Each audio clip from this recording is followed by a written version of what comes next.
शुरू से इजराइल के साथ है, ये बात सही है, पश्चिमी देश शुरू से इजराइल के साथ है, लेकिन इसका एक और बड़ा कारण है, और वो कारण जिस पर शायद आपकी नजर अभी तक नहीं गई होगी वो ये है कि दुनिया में वैसे तो यहूदियों की संख्या बहुत कम है, 1.5 करोड़ यहूदी हैं, लेकिन यहूदियों का जो इन्फ्लुएंस है यानी जो प्रभाव है वो जबरदस्त है।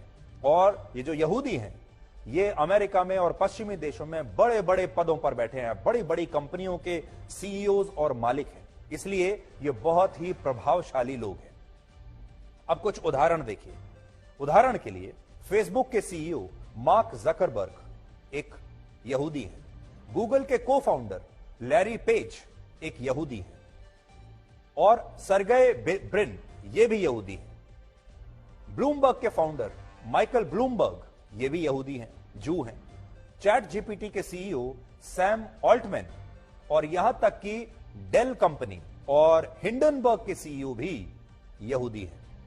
आज दुनिया की 800 करोड़ की आबादी में सिर्फ 1.5 करोड़ लोग ऐसे हैं जो यहूदी धर्म को मानते हैं, यानी जो जूस की संख्या है, यहूदियों की संख्या है 800 करोड़ में से सिर्फ 1.5 करोड़ है। लेकिन कितने बड़े बड़े पदों पर बैठे हैं आज आप देख लीजिए। यानी दुनिया में यहूदी धर्म को मानने वाले लोगों की कुल आबादी 0.2% है, लेकिन दुनिया के 50 सबसे अमीर लोगों में 10 यहूदी धर्म से है, 50 में से 10।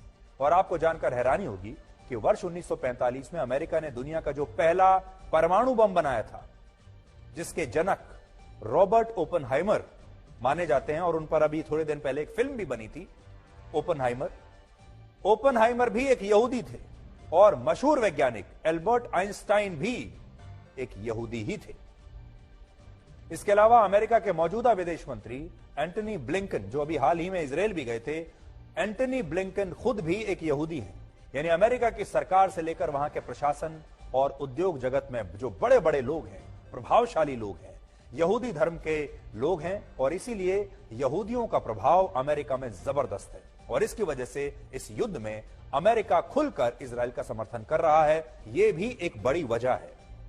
दूसरी तरफ चीन और रशिया इसलिए फिलिस्तीन का साथ दे रहे हैं क्योंकि ये देश अमेरिका को अपना दुश्मन मानते हैं, और अमेरिका क्योंकि इस युद्ध में इजराइल के साथ है, इसलिए ये देश इजराइल के खिलाफ हैं। और ये देश ऐसे हैं जो जहां अमेरिका होगा ये उसके खिलाफ खेलने वाली टीम में शामिल होंगे, इसीलिए ये दोनों एक साथ हैं। और इस कारण से इन्हें ऐसा लगता है कि जो मुस्लिम देश हैं, जो अरब देश हैं, वो भी इनके साथ आ जाएंगे। एक और जानकारी आपके लिए यह है कि यूक्रेन के राष्ट्रपति व्लादिमीर ज़ेलेंस्की भी एक यहूदी हैं, और इसलिए यूक्रेन इस युद्ध में इजराइल का खुलकर साथ दे रहा है, और रशिया के राष्ट्रपति व्लादिमीर पुतिन फिलिस्तीन का समर्थन कर रहे हैं।